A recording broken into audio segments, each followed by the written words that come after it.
నమస్కారం అండి, welcome to our channel. నేను మీ యాంకర్ వెంకటేష్. మనతో అయితే ఇప్పుడు చిట్టుబాబు గారు ఉన్నారు. సార్, ఒకటే క్వశ్చన్ అడగాలనుకుంటాను మిమ్మల్ని. ఇప్పుడున్న ప్రజెంట్ సిచ్యువేషన్లో ఆంధ్రప్రదేశ్లో పథకాలు ఇచ్చే సిచ్యువేషన్ అయితే లేదు. పథకాలు ఇస్తామని కూడా అసెంబ్లీలో చెప్పలేదు. ఫుల్ బడ్జెట్ కూడా ప్రవేశపెట్టలేదు వాళ్ళు. ఎందుకంటే అప్పులు 15 లక్షల కోట్లు ఉన్నాయని చెప్పారు అంతకుముందు. లేదు 9 లక్షల కోట్లు అని చెప్పేసి మన చంద్రబాబు నాయుడు గారు వైట్ పేపర్ రిలీజ్ చేశారు. పథకాలు కూడా ఎప్పుడు ఇస్తామన్నది మేము చెప్పలేదు. సరే, పథకాలు తీసేయండి. డెవలప్మెంట్ జరిగే ఛాన్స్ ఉందంటారు ఆంధ్రప్రదేశ్లో? ఆంధ్రప్రదేశ్లో ఇవాళ ఉన్న ప్రభుత్వం ఒక అరాచక ప్రభుత్వం, ఒక అబద్ధాల ప్రభుత్వం. అబద్ధాలు చెప్పి అధికారులు వచ్చారు. వాళ్ళు ఏదో చేస్తారని నమ్మటం. గత 14 నుంచి 19లో చంద్రబాబు ఏమి డెవలప్మెంట్ చూసాం. 2000 అంతవరకు 9 సంవత్సరాలు సీఎంగా ఉన్నప్పుడు ఆంధ్ర రాష్ట్రానికి ఆయన ఏం డెవలప్మెంట్ చేశాడో చూసాం. మాటల గారడి, అబద్ధాల ఆనబోత తప్పితే చంద్రబాబు హయాంలో జరగబోయేది లేదు. ఎందుకంటే మేము అప్పుడే ఎన్నికలప్పుడు చెప్తాను, అలాంటి విశేషాలు ఎన్నికలప్పుడే చెప్తాను. ఎలా ఇస్తాడు? 67,000 కోట్లతోటి జగన్ కనుక ఇస్తుంటే అప్పుడు శ్రీలంక అయిపోతుంది అని చెప్పారు.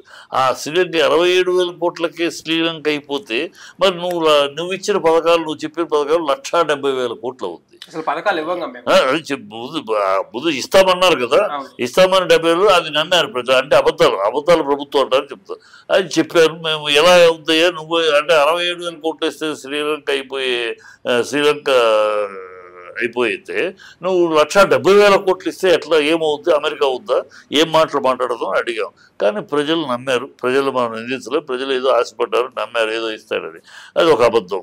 తర్వాత 32,000 మంది అమ్మాయిలు మిస్ అయిపోయారని ఆయన మిత్రుడు, ఆయన సంఖ్యలో చంద్రబాబు సంఖ్యలో కూర్చున్న పవన్ కళ్యాణ్ మాట్లాడాడు. 32,000 మందిని ఆంధ్ర రాష్ట్రంలో ఒక అలజడి సృష్టించి తల్లులందరూ అయ్యో బిడ్డలు పోయారు, ఈ ప్రభుత్వం పట్టించుకోవట్లేదు, ఈ పవన్ కళ్యాణ్ వస్తే పవర్ స్టార్ చించేస్తాడు, పొడి చేస్తాడు, సినిమాలో దూకినట్టు దూకేస్తాడు అని నమ్మి ఓట్లేశారు.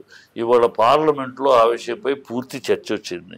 పూర్తిగా 2014 నుంచి 2024 దాకా ఎంతమంది తప్పిపోయారు? 49,000 చిల్లర మంది తప్పిపోయారు. అందులో ఎంతమంది అందరినీ రికవర్ చేసా ఇంకా 7,000 మందే ఉన్నారు. 7,000 మంది వివరాలు తెలియాలి. ఆ 7,000 మంది ఆంధ్ర వాళ్ళ అని అడిగితే కాదు, మొత్తం భారతదేశానికి సంబంధించి అందరూ 7,000 మంది. ఈ 7,000 మంది అందరూ కిడ్నాప్ అయిన వాళ్ళు కాదు. ఇందులో చాలామంది చదువులు ఫెయిల్ అయిన వాళ్ళు, ప్రేమలో ఫెయిల్ అయిన వాళ్ళు, ఆస్తి గొడవలో ఉన్నాడు, ఇలాంటి వాళ్ళు అని మరి అడిగాడు. అనుబంధ ప్రశ్న పార్లమెంట్లో అడిగారు. ఏమంటే మరి ఇలా అన్నప్పుడు 32 మంది పోయారని ఎన్నికలప్పుడు దాని మీద రాద్ధాంతం జరిగింది అంటే పార్లమెంట్లో వీళ్ళ మిత్రపక్షమైన బీజేపీ డిప్యూటీ హోమ్ మినిస్టర్ అయిన బండి సంజయ్ క్లీన్గా చెప్పాడు, ఇది పచ్చి అబద్ధం, ఎన్నికల కోసం ఉపయోగించిన భావజాలం, ఇది పచ్చి అబద్ధం ఇది అని గట్టిగా నొక్కి ఒక్కాడని చెప్పాడు. మరి పవన్ కళ్యాణ్ నీతిగా, రీతిగా, నిజాయితీగా రాజకీయాలు చేయడానికి వచ్చిన పవన్ కళ్యాణ్ తన చెప్పు తీసుకుని తన కొట్టుకుని చంపలేసుకుని నేను అబద్ధం చెప్పాను, మీ అందరి మధ్య అబద్ధం చెప్పాను, నన్ను క్షమించండి, ఎవడో ఆఫీసర్ నాకు చెప్పిన మాట నమ్మి నేను చెప్పాను, నన్ను క్షమించండి, తన చెప్పు ఎవరినో చెప్పుతోడు కొడతారు కాదు, తన చెప్పుతోడు తాను కొట్టుకుని చంపలేసుకుని ప్రజలకు క్షమాపణ చెప్పొద్దు. ఇంత ఘోరమైన అబద్ధం అన్నందుకు వీళ్ళ అబద్ధాలతో రాజ్యానికి వచ్చారు. అరాచకాలు చేస్తున్నారు. వాళ్ళ రషీదు మరణం కానీ, ఎమ్మెల్సీ మరణం కానీ, ఈ అరాచకాలు అంటే మీరు మొన్నటిదాకా ఏదో జగన్ అరాచకాలు చేశాడు, అవి చేశాడు అని చెప్పి మాట్లాడుతున్నారు. ఇవాళ మీరు చేస్తుందేంటి అంటే మీరు చేస్తే సంసారము, గత ప్రభుత్వం చేస్తే అరాచకము, గత ప్రభుత్వం చేస్తే ప్రభుత్వం చేసింది, మీరు చేస్తే ప్రభుత్వం చేయాలి. ఇది ప్రభుత్వ హత్యలు కావు. ఈ దౌర్భాగ్య మనుషులు, దౌర్భాగ్య బుద్ధిని చంద్రబాబు యూటర్న్ వీరుడు, వెన్నుపోటు ధీరుడు, అబద్ధాల ఆరబోత ఆద్యుడు, అన్నీ పెదాలు పలకరిస్తుంటే కనుబొమ్మలు వెక్కిరించే వ్యక్తి.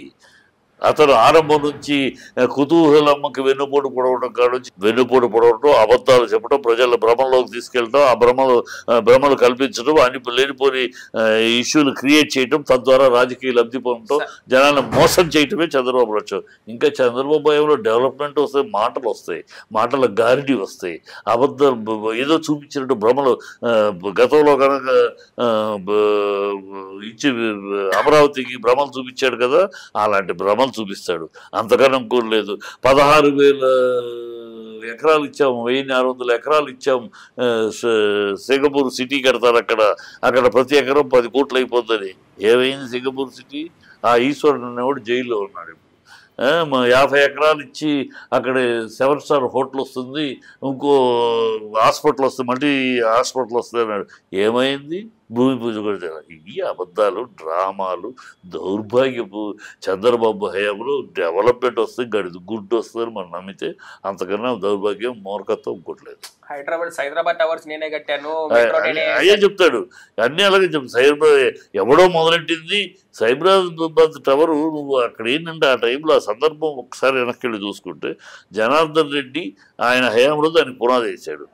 ఈయన హయాం వచ్చేటప్పటికి సిలికాన్ సిటీలో మొత్తం ఎక్కడ డెవలప్డ్ భూమ్, అది సాఫ్ట్వేర్ భూమ్. ఆ భూమ్ ఇప్పుడు సిలికాన్ సిటీలో ఎక్కడెక్కడ ప్లేసెస్ బెటర్గా ప్లేసెస్ ఉంటాయి సాఫ్ట్వేర్. కానీ దక్కన్ భూమి అయిన హైదరాబాద్ ఆ సాఫ్ట్వేర్కి మంచి ప్లేసు. ఎందుకంటే సాల్టిష్ వెదర్ ఉండదు. వెదర్లో సాల్టిష్ ఉంటే ఈ సాఫ్ట్వేర్ మిషన్లు ఎంత దెబ్బతింటుంది.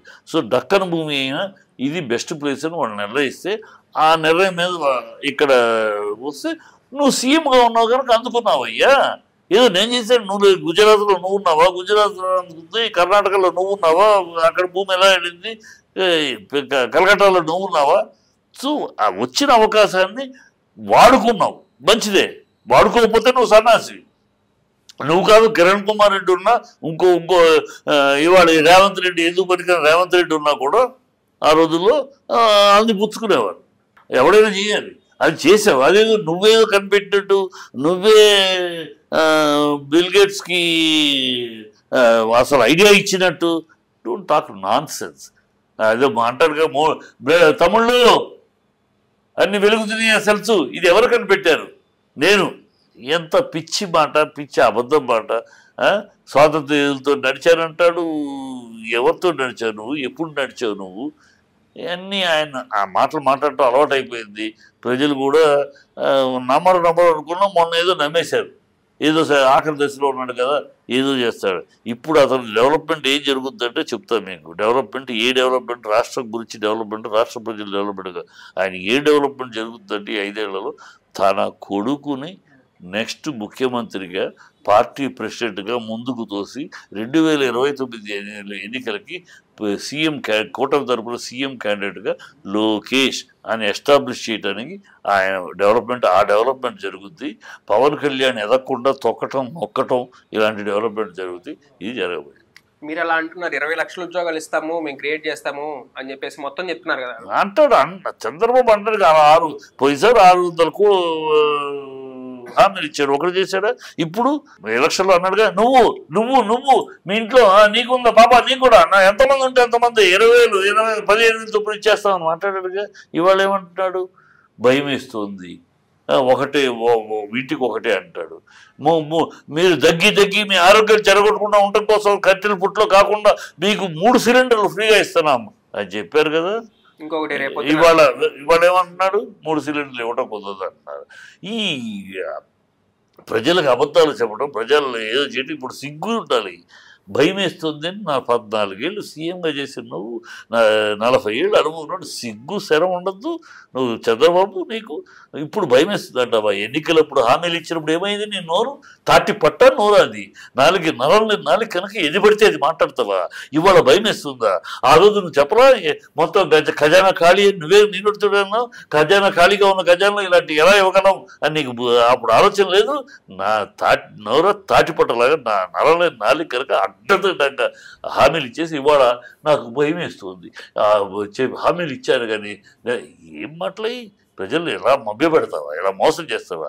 ఆ మాట అంటానికి నాలుగు ఎలా వచ్చింది అసలు? మనిషి ఒక 40 ఏళ్ళు అనుభవం, 14 ఏళ్ళు సీఎం, ఆ నాలుగు ఎలా అనగలవు ఆ మాట? నువ్వు ఈ నోటితోటి నువ్వు మాట్లాడి నువ్వు 2,60,000 చిల్లరతో నువ్వు ఖజానాకు అప్పు పెట్టి వెళ్ళావు. అతను 9 లక్షలు అప్పు పెట్టాడు, 9 లక్షల కోట్లు. మధ్యలో 2 ఏళ్ళు కరోనా. అతని పరిపాలన 5 ఏళ్ళు అయినా అతని పాలన 3 ఏళ్ళే, 2 ఏళ్ళు కరోనా. అతను ఇచ్చాడు. సరే అప్పులు ఇచ్చావు, అప్పుడు నువ్వేమిటి సంపద అప్పుడు అడిగినప్పుడు ఎవరు సంపద సృష్టిస్తాను, సంపద ఎలా సృష్టించాలో నాకు తెలుసు ఆయన ప్రగల్భాలు పలికే. ఏం సంపద సృష్టించావు 3 నెలల్లో? 3 నెలలు నువ్వు చేసింది ఏంటి? 7,000 కోట్లు గవర్నమెంట్ సెక్యూరిటీని తాకట్టు పెట్టి తెచ్చుకున్నావు. ఇంకో 10,000 కోట్లకి టెండర్ వేసావు పోర్టులు తాకట్టు పెట్టి. అంటే నువ్వు తాకట్లు పెట్టి నువ్వు ఒప్పు తెస్తేనేమో అది విషనం, ఇతరులను తెస్తేనేమో అది ఖజానాన్ని బ్రష్ పడిచారు. అంటే నువ్వు చేస్తే సంసారము, ఇంకోళ్ళు అదే పని చేస్తే వ్యభిచారమా? ఏం మాట్లాడుతున్నారు ప్రజలు తెలుసుకున్నారు, కళ్ళు తెరిచారు. వీళ్ళు ఏమి చెయ్యరు, ఇలాగ డ్రామాలు ఆడతారు, ఇలా చేస్తారు. ఇప్పుడు మళ్ళీ అక్కడ నారాయణ పెట్టి రియల్ ఎస్టేట్కి కావాల్సిన ఆగిపోయింది రియల్ ఎస్టేట్ మొత్తం అమరావతి. దానికి మళ్ళీ మంచి పునాదులు వేసి రియల్ ఎస్టేట్కి వాళ్ళ భూములు వాళ్ళు కాపాడుకోవడానికి, ఇంకా వాళ్ళ వందిమాగదుల భూములు అన్నీ కూడా రేట్లు పెరగడానికి ఇప్పుడు ఏమి చేస్తారు. అంతకన్నా ఏమీ లేదు. అమరావతి 5 ఏళ్లలో ఆయన కట్టబోయేది లేదు. మళ్ళీ ఇదే కథ చెప్తాడు, ఇదే డ్రామా చెప్తాడు, అమరావతి కథను ఇదే చెప్తాడు. 1000 ఎంత పచ్చబద్ధం, 1,500 కోట్లు కేంద్రం ఇచ్చిందా? అది గ్రాంట్ అంటే ఇచ్చిందని చెప్పాలి. గ్రాంట్ కదా, అప్పులు తీసుకో, అప్పుకు మేము హామీ ఇస్తామన్నారు. అంటే ఫెసిలిటేటింగ్ ద లోన్, అప్పులకి ఫెసిలిటేట్ చేసిందని వెళ్ళారు. ఢిల్లీకి 3 సార్లు వెళ్ళారు, 1,500 కోట్లది. ఏమి పిచ్చి మీడియా ఉంది కనుక, మీ చేతిలో మీడియా ఉంది కనుక నోటికి అడ్డదిడ్డకు అబద్ధాలను ప్రమోట్ చేస్తారా? ఈ వీళ్ళు అసలు ఏమి లేదు. 5 ఏళ్లలో అమరావతి లేదు మాటలు మాట్లాడుతూ ఉంటాడు.